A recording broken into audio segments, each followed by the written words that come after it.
Alright everyone, it's race week. The Austrian Grand Prix is on this week, and then ahead of the event, as I sometimes do when it is applicable of course, I'm going to look at the 5 best drivers, the top 5 Austrian drivers in Formula 1 of all time. Now, Formula 1 has not had that many Austrian drivers, but what they lack in quantity, they definitely make up for in quality, with 2 world champions heralding from the small Central European nation, which is, of course, as we see a very small slice of it regularly in Formula 1, is a very beautiful one indeed.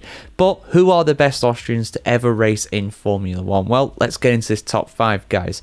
Number 5 on my list is Alexander Wurz. Now, Wurz is a guy that could have probably achieved a lot more in Formula 1 had he just stuck around as a driver in Formula 1, as an actual race driver, because, of course, he tested for McLaren as their test driver for years and years. He was initially in Formula 1 between 1997 and the year 2000, racing for Benetton. And in fact, he impressed so much in his debut season in 97 on getting a podium at the British Grand Prix that he was signed up full-time for 1998. He then became a test driver for McLaren between 2001 and 2006, making some cameo appearances in 2006 thanks to Juan Pablo Montoya, of course, leaving the sport with his alleged injured elbow. I'd love to get the lowdown on what really happened on that incident, although that's something I could cover potentially on a conspiracy video for you guys. Let me know if you want to see that in the comments below. But yeah, Wurz was solid. You know, he basically wants to be a test driver rather than actually race because of the wages that McLaren were offering at that time. And that's his choice at the end of the day. But he's someone who could have achieved a lot more. Didn't quite manage it, though, because he was out of Formula 1, arguably in his prime years. He got 3 podiums in his career and 45 points in total, with 1 fastest lap to his name. But who's next? Well, number 4 on my list is Karl Wendlinger. Now, younger viewers to Formula 1 will not know of Karl Wendlinger. He was someone who was around between 1991 and 1995 in F1, and he's someone who was supremely talented. I have no reservations about saying that whatsoever. He was incredible in that Leighton House and that Sauber car early in his career. Never quite managed to get a podium, but did get close to it on a number of occasions, getting 4th place at Canada in 1992, as well as 4th place at San Marino in 1994. Less said about that, the better.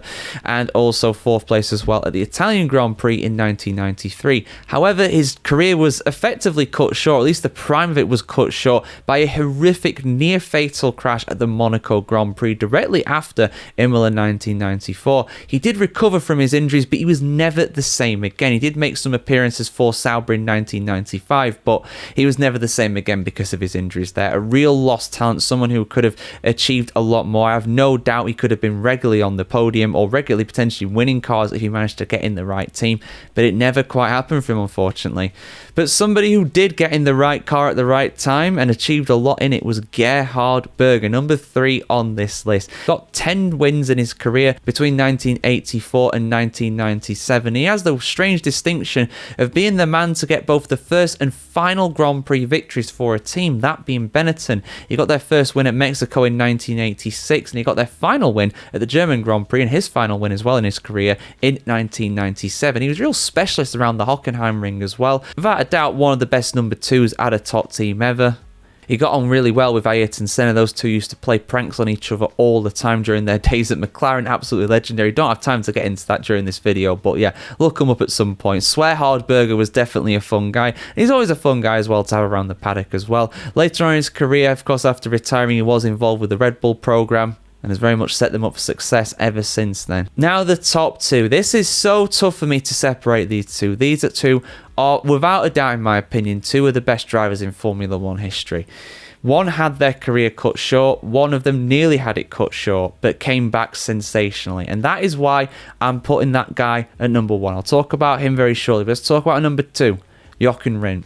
Jochen Rindt definitely could have achieved more in Formula 1 had he not died so young. He passed away at the age of just 28 in the 1970 season while racing for Lotus, becoming the only posthumous world champion. He amassed so many points by that point anyway that nobody could catch him, and he's already won the world championship. Hopefully he remains the last and only person to ever do that, but that's a hell of a stat in itself, and it does speak to how good this guy was.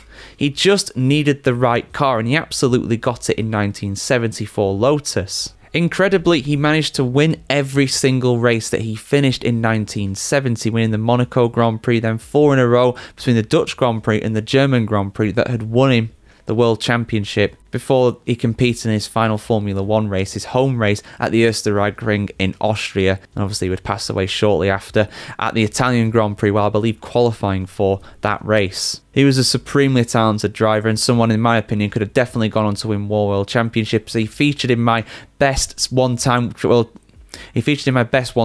champion list I did a while ago, the tier list. I should do another tier list soon. I've not done one for ages. I've really missed doing that. But yeah, Rindt without a doubt could have achieved more, but in my opinion, he would have struggled to match the achievements of his compatriot, Niki Lauda.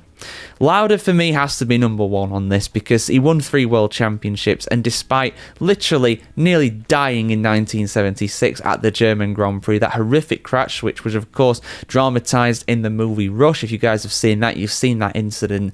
To come back from that and win another 2 world titles, to almost win the title in 1976 as well, really does speak volumes to the man's quality. Niki was an incredible driver. He was unbelievably and relentlessly consistent in the car. And believe it or not, that is all despite people early on in his career saying that he was a paid driver, because of course he financed his way into the BRN team. But once he got to a top drive, once he got to Ferrari, that kid absolutely ran with it. And even when he didn't win his World Championships, when he was driving for the likes of Brabham after Ferrari, you know, he was still incredibly consistent. It's just that the car just let him down on occasion. And even after winning 2 World Championships and being out of the sport in 80 and 81, he came back for McLaren in 1982 and helped rebuild that team into the dominant force in Formula 1, winning his final World Championship by the smallest ever margin, half a point in 1984. Niki was and remains one of the greatest ever drivers in Formula 1 and is also a key part of the success story that has been Mercedes as well. He is sorely missed by everybody that knew him in the paddock, an absolute legend of Formula 1. Rest in peace, Niki Lauda. Rest in peace as well, Jochen Rindt too. Both incredible drivers. I'm sure they're competing against each other up in heaven right now. But yeah, Lauda is my number one when it comes to Austrian Formula 1 drivers. Jochen Rindt a surprisingly close second. Honestly, that kid was unbelievable as well. Like, share, comment, and subscribe if you want to see more like this, guys. Who is your pick for the best ever Austrian driver in Formula 1? And yeah, we'll see you soon for much more content like this on the channel, guys. Have a great day wherever in the world today, and let's hope for a fantastic race weekend around the Red Bull Ring this weekend.